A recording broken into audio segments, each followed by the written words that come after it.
Manchester United versus Glasgow Rangers in Europa League. It is 7th place versus 8th place. I'm going to get a nosebleed. We're so high up in the table. What's going on here? This doesn't feel natural to me. Doesn't feel like a very Manchester United place to be at the moment.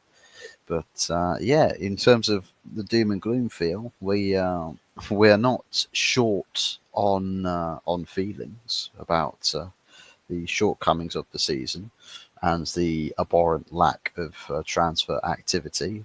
Still talking about, oh, we're signing this left back Dorgu, Patrick Dorgu, whatever, however you pronounce his name. Um, and Anthony seems to be taking forever to go on loan to Betis because he is included in the matchday squad tonight. So yeah, if he decides, you know what, I fancy getting picking up an injury, I think that probably wipes the loan deal off the table. So yeah, it would be interesting to see if Anthony does get sufficient minutes in this game. I can't imagine he'll start, but who knows? He may do. Um, Rashford included in training, but supposedly not included in the matchday squad.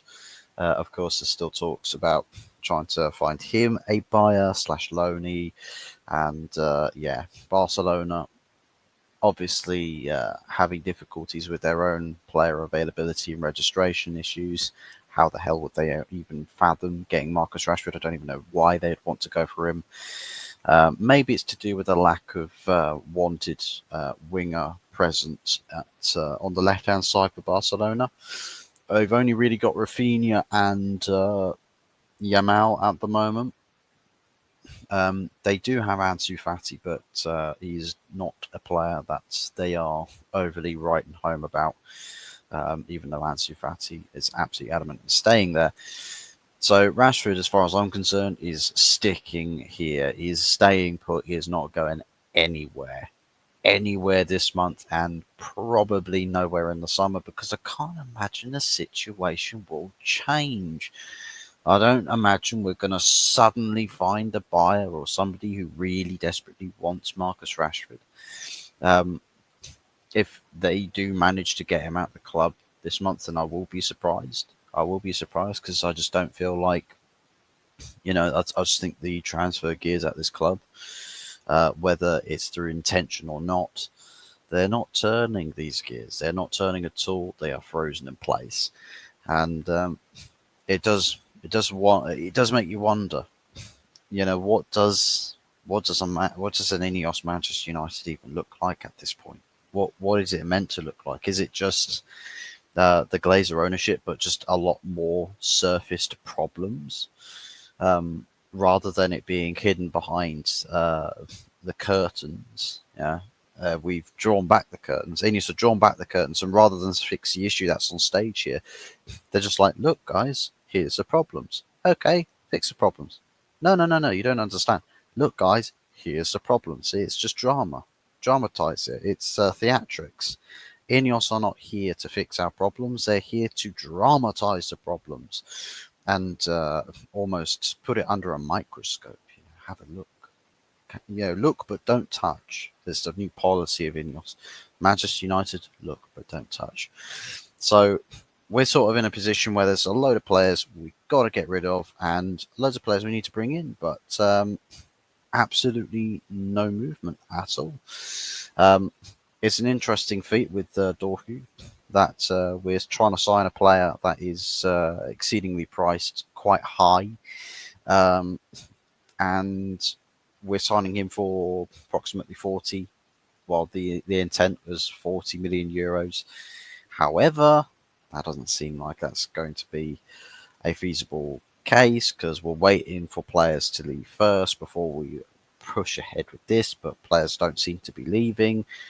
At this point, the most likeliest transfer that seems to be happening at the moment is probably actually Garnacho, because at least it's understandable that clubs may want to take a punt on him. But Anthony, I can't imagine anybody in their right of mind really wants this player. Rashford and Casemiro as well. I mean, Saudi Arabia are saying no. Like, let that sink in, guys. Even Saudi Arabia are saying no.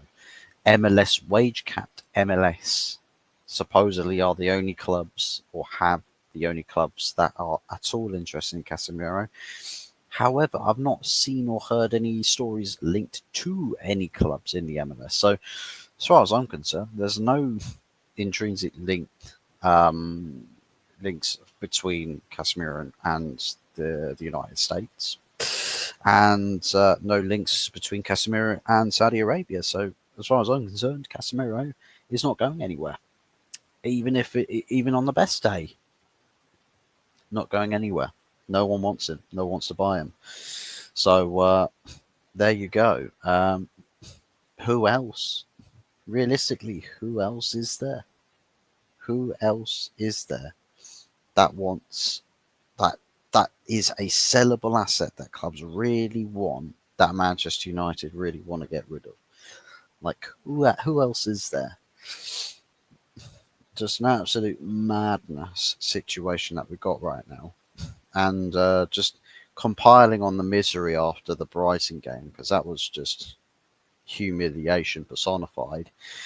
And whilst Amarim is punching up TVs and giving players the evils in training, well, the players are just, having a joke and laughing around during training sessions. And PE teacher Ole Gunnar Solskjaer is out in Besiktas, smashing up, punching up punching up Athletic Bilbao in Europa League 4-1.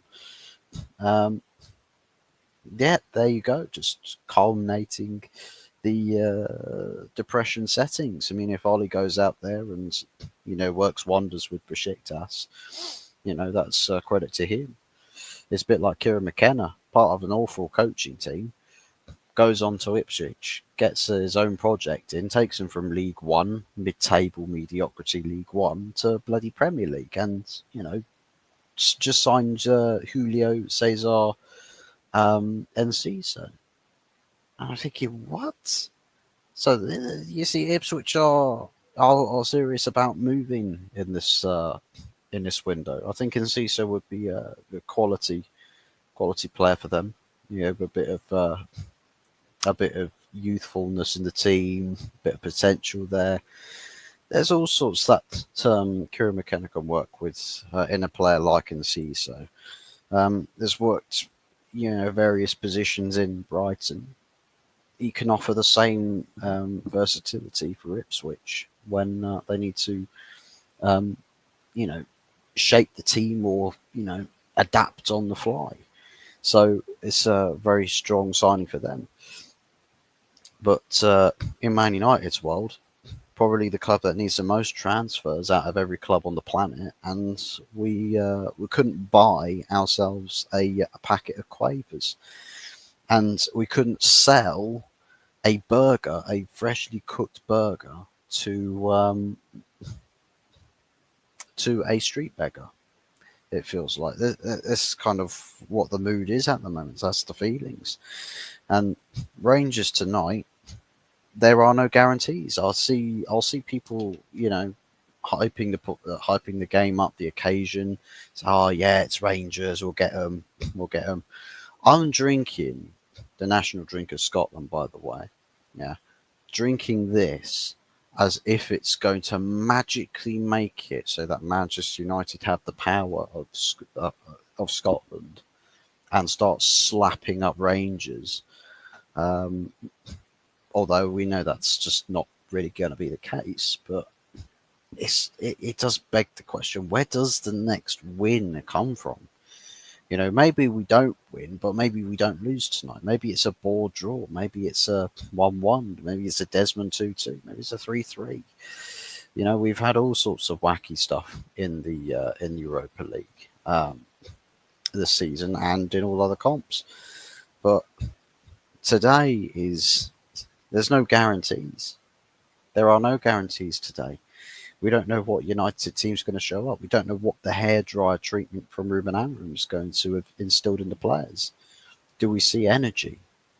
because one of the things that frustrates me is that the players can show energy.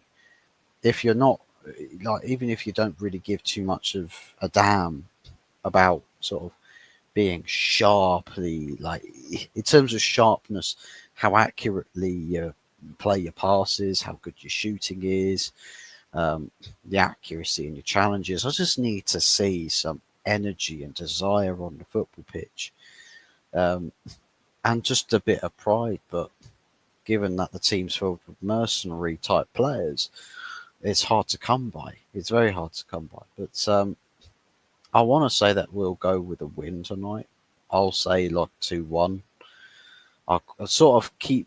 It's like score predictions for me for this team is like playing snakes and ladders, except the board is absolutely littered with snakes, and there's just like two ladders on the whole board. Every other square is just a snake. So I keep landing on snakes with these score predictions. So I'm going to go with a 2-1 to Manchester United. Um, just because it's a must-win game, not not for the sake of just Europa League, but in all competitions, this club needs to be picking up wins. It needs to be, it has to be, and one of the things we cannot afford to have happen at all is a monumental collapse. I can't imagine in terms of Europa League that we are necessarily in danger of falling out into elimination. I don't think we are at that stage. I think we would probably, unless everybody that's on 7 points/8 points wins their next two games and we don't win, um, or we lose both of the next two games, then there's a world of possibility. But I think we should be able to, at the very, very least, achieve promotion into the playoffs. Um, but I would like to see Man United pick up the win today, just to seal, or essentially, more or less, seal the deal in playing in the playoffs in the, I think it's the quarterfinals. 1-8. Is that quarterfinals? Yeah, I think it is. So yeah, we need this. We need this win 100%. So yeah, for me, big time watch list for Manchester United. Everybody's on fraud watch. Everybody's on fraud watch. I think it's going to be interesting to see what the manager makes of the team. I think whether he draws line on trust with players that played on a Brighton game versus the players that will play tonight. Um, we need to we regardless of the players that play, we just need to see players really push like they've never pushed in this team before, and it's just use that as an apology to the fans because you disrespect. Like forget just your manager or the club that you represent. It's the fans you're representing as well. Like so many people that you just disappoint so often. It's like why do you do what you do? Like where is the shame? Really, where is the shame? So yeah, to me, I think to me, what we need is just a strong showing on the pitch, regardless on the result. I, to be honest, I don't really care what the final score is. I would really like it to be a win for United, but I'm just looking for a respectable performance, a respectable showing. That's all I care about now. Whether we get that or not, we'll have to see. Not really anything to report on the transfer front either. As dead as anything. barren, wild western landscape. So yeah, but big ups to everybody, and yeah, we'll be back again later on tonight with the match reaction. Match reaction.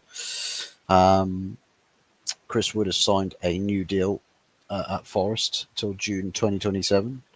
That comes after Murillo. Murillo gets the contract extension as well. So Forest are doing some mad business, real mad business, and mad as in a good way, mad. Because that club looks like it's trying to do business that's going to protect it, not just for the second half of the season, but for next season and potentially the season after that. Um, yeah, smart business from Nottingham Forest. Anyways, thanks for watching, guys. Take care, smash a like and subscribe, and we'll see you later on tonight. Take care, and hopefully we win. Fingers crossed.